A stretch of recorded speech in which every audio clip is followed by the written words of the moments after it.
Konaseema మలికిపురంలో ONGC gas leak అయింది. ఇప్పటికీ భారీగా ఎగిసిపడుతున్న మంటలు సుమారు 100 అడుగుల పైకి చెలరేగుతున్నాయి. 11 గంటలు దాటింది, అయినా అదుపులోకి రావట్లేదు మంటలు. ఘటనా స్థలంలోనే ఓఎన్జీసీ సిబ్బంది ఉంది, అధికారులు ఉన్నారు. ఇక ముందు జాగ్రత్తగా దగ్గరలోని ఇళ్లు ఖాళీ చేయించారు అధికారులు. కరెంట్ కట్తో అంధకారంలో ఉన్నాయి పలు గ్రామాలు. ఓఎన్జీసీ ప్రమాదంపై సీఎం చంద్రబాబు ఆరా తీశారు. ఎలాంటి ప్రాణ నష్టము జరగలేదని చెప్పారు కలెక్టర్ మహేష్. కిలోమీటర్ పరిధిలో అందరినీ ఖాళీ చేయించామని చెప్పారు.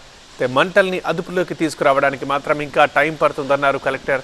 బావిలో 40,000 క్యూబిక్ మీటర్ల గ్యాస్ ఉందని చెప్పారు.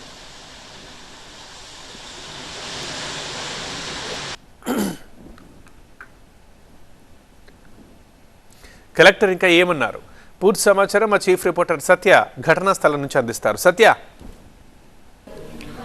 ప్రస్తుతం అంబేద్కర్ కోనసీమ జిల్లాకు సంబంధించిన ఇరుసుమండలో బ్లోఅవుట్ ఇంకా కొనసాగుతుంది. అదే అగ్ని జ్వాలలు మొత్తం చుట్టుపక్కల ఉన్నటువంటి ఇరుసుమండ గ్రామానికి సంబంధించిన దాదాపు 300 కుటుంబాలకు పైగా వాళ్ళందరినీ కూడా వేరే చోటకి తరలించిన పరిస్థితి. కొంతమంది బంధువులకు వెళ్ళారు. ప్రస్తుతం ఇంకా అక్కడ అదే పరిస్థితి కొనసాగుతుంది. అంధకారంలో ఇరుసుమండ గ్రామం మొత్తం ఉంది. మొత్తం కరెంటు విద్యుత్ సరఫరాను మొత్తం కూడా పూర్తిగా నిలిపేసినటువంటి పరిస్థితి. ప్రస్తుతం ఇక్కడ ఉన్నటువంటి లక్కవరం ఎంజీ రెసిడెన్సీకి సంబంధించినటువంటి ఒక హాల్లో వీళ్ళందరినీ కూడా కట్టుబట్టలతో వాళ్ళంతా కూడా భయాందోళనలతో వచ్చేసినటువంటి పరిస్థితి. కొంతమంది వృద్ధులు ఉన్నారు, చిన్నపిల్లలు కూడా ఉన్నారు. వాళ్ళందరినీ కూడా ఒక చోటకి తీసుకొచ్చి వీళ్ళందరినీ ఇక్కడే చూడొచ్చు. ఒక ఫంక్షన్ హాల్కి సంబంధించినటువంటి ఒక హాల్లో వీళ్ళందరినీ ఉంచేసినటువంటి పరిస్థితి. కొంతమంది ఇళ్లకి తాళాలు వేసి కట్టుబట్టలతోనే వేరే బంధువులకి నివాసానికి వెళ్ళిపోయినటువంటి పరిస్థితి.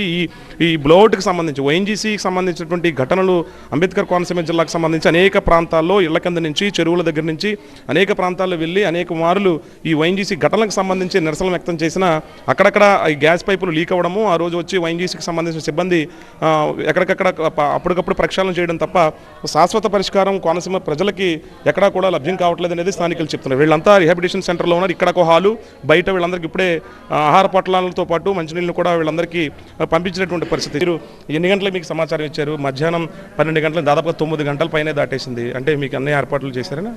మాకు మధ్యాహ్నం 12 అయ్యేటప్పటికి అక్కడ బ్లోఅవుట్ లీక్ అవ్వడం వచ్చిందండి. అక్కడ మధ్యాహ్నం 12 గంటలకు లీక్ అయ్యేటప్పుడు మేము ఏం చెప్పామంటే మాకెవరో కూడా ఇన్ఫర్మేషన్ ఇవ్వడం లేదండి. అక్కడ మాకు మధ్యాహ్నం 12 గంటలకు ఎవరో కూడా ఇన్ఫర్మేషన్ ఇవ్వలేదు. అక్కడ మేము అందరం కుర్రోళ్ళు కూర్చుని ఉంటే ఇక్కడ పైప్ లీక్ అవుతుంది కదా అని చెప్పేసి అక్కడ నుంచి పరిగెట్టుకుని వెళ్ళి చూసేటప్పుడు అక్కడ పైప్ లీక్ అవుతుంది. ఊహించారా? ముందు పొగ ఫాగ్లో వచ్చింది, తర్వాత ఒక్కసారిగా బ్లాస్ట్ అయ్యింది బ్లోఅవుట్కి సంబంధించి. మీరు ఊహించారు ఏంటి ఈ పరిణామాలు ఉంటాయని? మాకు ఎందుకంటే ఇంతకుముందు గతంలో చూసాం కదండి, పాసిల్పూడిలో ఒకటి జరిగింది, మనకి ఇక్కడ నగరాన్ని ఒకటి జరిగింది. అందుకని వీటిలో మేము దృష్టిలో పెట్టుకుని వెంటనే స్కూల్ దగ్గర పరిగెట్టుకుని వెళ్ళి మొత్తం అందరం స్కూల్లో పిల్లలు 300 మంది ఉంటారు అక్కడ. మొత్తం స్కూల్లో పిల్లలందరినీ ఏమన్నా అంటే మీరు అందరూ ఖాళీ చేసామని చెప్పేసి మాస్టర్తో చెప్తే మాస్టర్ పైనుంచి ఆర్డర్ రావాలండి. అలాగే ఏం కుదరదని ఖాళీ చేసామని మళ్ళీ మాస్టర్ వచ్చి చూసి వెంటనే పిల్లలందరినీ తరలించేశారు. కుర్రోళ్ళందరూ కూడా తలకు చోటకి బండ్లు వేసుకుని మొత్తం ఊరంతా ఇప్పుడు ఖాళీ చేసేయాలని చెప్పేసి మొత్తం గ్రామం అంతా ఖాళీ చేశారు. పిల్లలు ఇంకా అంటే సడన్గా స్కూల్ నుంచి వచ్చేయడము, ఇరుసుమ అంటే ఈ గ్రామంలో మధ్యలో ఉంది అంటే అక్కడ ఉన్నటువంటి ఆ గ్రామాల కుటుంబాలకన్నీ ఇళ్ళకన్నీ కూడా ఎఫెక్ట్ అంటారు? తప్పకుండా ఎఫెక్ట్ ఉంటుందండి. అది ఎందుకంటే ఎఫెక్ట్ ముందు గ్రహించాం మేము. ఏంటంటే మా 10:30 ఒక 10:30 అయినప్పటికీ మేమందరం అక్కడ ఆ ఫాగ్ అది వస్తుంది కదా, ప్రెసిడెంట్ గారు నేను మేమందరం అక్కడికి మొత్తం కుర్రలతో అందరితో వెళ్ళి చూసినప్పటికీ ఫాగ్ అనమాట. అప్పుడు ఏం చేసామంటే అప్రమత్తం చేసాం పిల్లలందరినీ. మొత్తం ఇంచుమించు అది బ్లాస్ట్ అవ్వకముందే మొత్తం అందరినీ మొత్తం వేరే ఊర్లు తరలించేసి కొంతమంది షెల్టర్ ఏమి అక్కడ ఇచ్చాం, కొంతమంది కేసినపల్లి గూడపల్లి షెల్టర్ అక్కడ ఒకటి ఇచ్చాం అనమాట. ఇంకా జనాలు భయాందోళన కలగకుండా మేము అందరినీ అక్కడి నుంచి ఖాళీ చేసాం అనమాట. ఇరుసుమండ గ్రామం తరపున ఇప్పుడు ఓఎన్జీసీ అధికారులకు కానీ స్థానిక నాయకులు కానీ ఇలాంటి ఘటనలు అంటే పునరావృతం కాకుండా ఇప్పుడు బ్లోఅవుట్ అంటే మామూలు విషయం కాదు, గతంలో పాసిల్పూడి కూడా జరిగింది. ఏం కోరుకుంటున్నాం? ఏమంటే మాకైతే ఇటువంటి రిస్క్ ఉండకూడదని మేము అనుకుంటామండి. ఎందుకంటే ఎంతో స్వేచ్ఛగా జీవిస్తున్నాం. చిన్న చిన్న గ్రామాలండి మావి, పల్లెటూరు. ఇందాక న్యూస్లో చదివారండి ఏమని దానికి దీనికి సంబంధం లేదు, చాలా దూరం ఉందని ఎవరో చెప్పారంటే మా వాళ్ళు మెసేజ్లు చూపిస్తున్నారు. 100 మీటర్ల దూరం అండి మా ఇల్లుకి. మా ఇల్లుకి 100 మీటర్ల దూరం అండి. ఉన్నవాళ్ళ 70 మీటర్ల దూరం అండి. అక్కడ అంతా చుట్టుపక్కలంతా కూడా ఇల్లులేనండి. ఇటువంటిదప్పుడు ఏం చెప్తామండి మేము? మాకు అది వద్దనే చెప్తాం.